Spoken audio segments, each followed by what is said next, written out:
ஜெய ஜெய சங்கர ஹர ஹர சங்கர. ஸ்ரீ மகாபெரியவா சரணம்.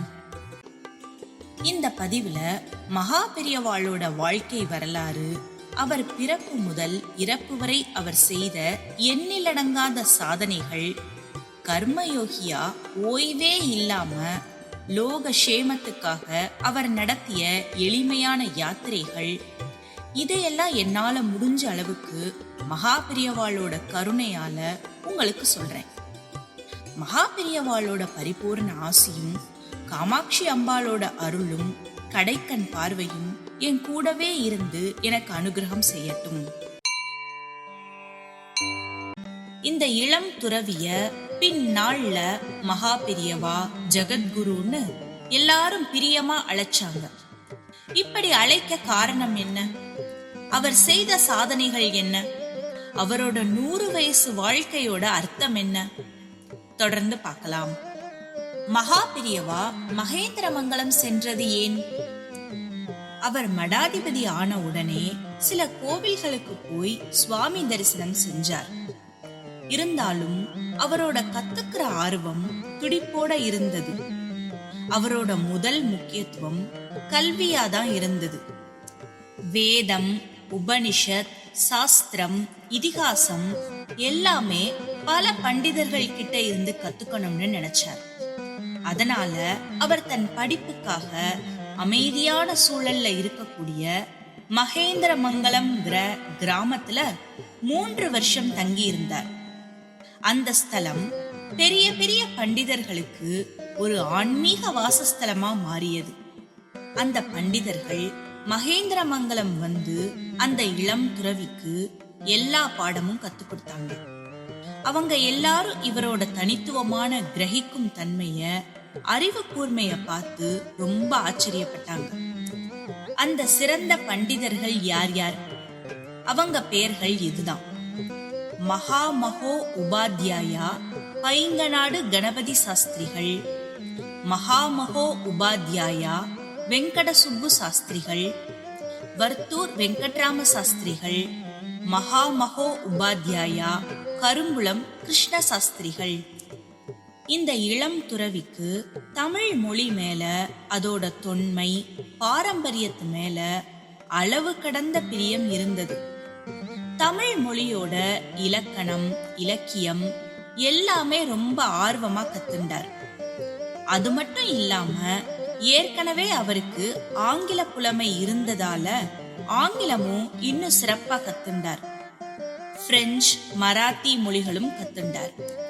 அவருக்கு இசை, கலைகள் மேல ஆழமான பற்று உண்டு. நுண்கலைகள் கத்துண்டார். அந்த இளம் துறவிக்கு நல்ல ஸ்வரத்தோட பாடும் திறமையும் இயற்கையாகவே இருந்தது.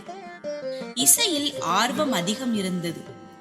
அதனால அதுல உள்ள ரொம்ப விளக்கமான ராகம், ஸ்வர வரிசையை பத்தி மணிக்கணக்கா பேசுவார்.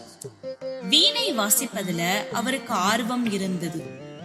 இசை கலைஞர்களை வர சொல்லி, அவங்கள பாட சொல்லி, வாத்தியங்களை வாசிக்க சொல்லி அந்த இசையிலேயே மூழ்கி ரசிப்பார். ஓய்வு நேரங்கள்ல நதிக்கரை ஓரமா போய் அந்த தீவுகள்ல இயற்கையோட இணைஞ்சு அப்படியே இயற்கையோட இயற்கையா ஐக்கியமாயிடுவார். அந்த இயற்கை காட்சிகளை போட்டோகிராஃபர்ஸ் மூலமா படம் பிடிக்க சொல்லுவார். அது மட்டும் இல்லாம வரலாறு, தொல்லியல் துறை, வானியல் சாஸ்திரம், ஜோதிடம், சிற்பக்கலை, கல்வெட்டுகளை பத்தி ரொம்ப ஆர்வமா படிச்சார். கோவில் வரலாறுகள் எல்லாமே தெரிஞ்சின்றார். அவர் கங்கை கொண்ட சோழபுரம் கோவிலுக்கு போய் அங்க உள்ள சிற்பம், கல்வெட்டுகளை படிச்சார். இப்படி அவர் அந்த மகேந்திரமங்கலத்துல இருந்த 3 வருஷத்துல தன்னோட வாழ்நாளுக்கு தேவையான எல்லா விதமான கல்வியும் ஆழமா தெரிஞ்சுட்டார். எல்லாம் முடிஞ்சு கும்பகோணம் வர்றச்சே அவர் ஏத்துண்ட பாரம்பரியம் மிக்க அந்த பொறுப்பை சிறப்பா செஞ்சு முடிக்க எல்லா விதத்திலையும் தயாராயிட்டார். மகாபெரியவா ஸ்ரீ மடத்துக்கு செய்த தொண்டு.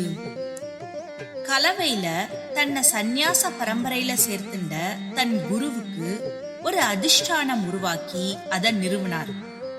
இது தன் குருவுக்கு அவர் செஞ்ச மரியாதையா தன் குருவுக்கு செய்யற கடமையா அவர் நினைச்சார்.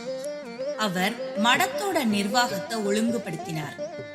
மடத்துல தொடர்ந்து பல ஆக்கப்பூர்வமான அறிவு ஆழமுள்ள விவாதங்களுக்கு ஏற்பாடு செஞ்சார். சதஸ் பிரவச்சனம் எல்லாம் சிறப்பா நடக்க வேண்டிய ஏற்பாடுகளை செஞ்சார். வேதாந்தம் சம்பந்தமா, சனாதன தர்மம் சம்பந்தமா கட்டுரை போட்டிகள், பேச்சு போட்டிகள், நாடகங்கள், கலை, நுண்கலை பத்தின ரொம்ப சுவாரஸ்யமான பதிவுகளை, விவாதங்களை ரொம்ப வரவேற்றார். அதுல கலந்தண்ட மாணவர்களுக்கு பட்டம், பரிசுகள் வழங்க ஏற்பாடு செஞ்சார். காஞ்சி சங்கர மடத்தோட வரலாறு பத்தி மக்களுக்கு எடுத்து சொல்ற விதமா புத்தகங்களை பப்ளிகேஷன்ஸ் மூலமா அச்சிட உத்தரவு கொடுத்தார். இந்த புத்தகங்கள் பல மொழிகள்ல பிரசுரமானது.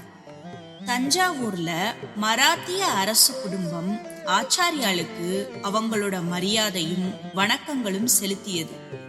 பெரியவா அப்போ தஞ்சாவூர்ல முகாமிட்டு இருந்தார். மகா சுவாமிகள் தஞ்சாவூர்ல பல கைங்கரியங்கள் செஞ்சிருக்கார்.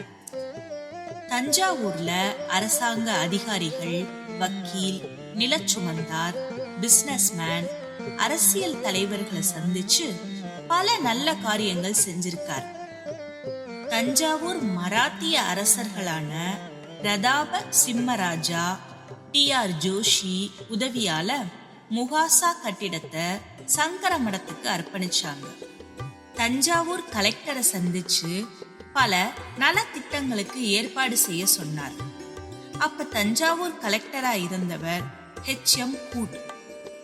கும்பகோணம் மகாமகம் விழாவை வடக்க கும்பமேளா கொண்டாடுற மாதிரி சிறப்பா கொண்டாட ஏற்பாடு செஞ்சார்.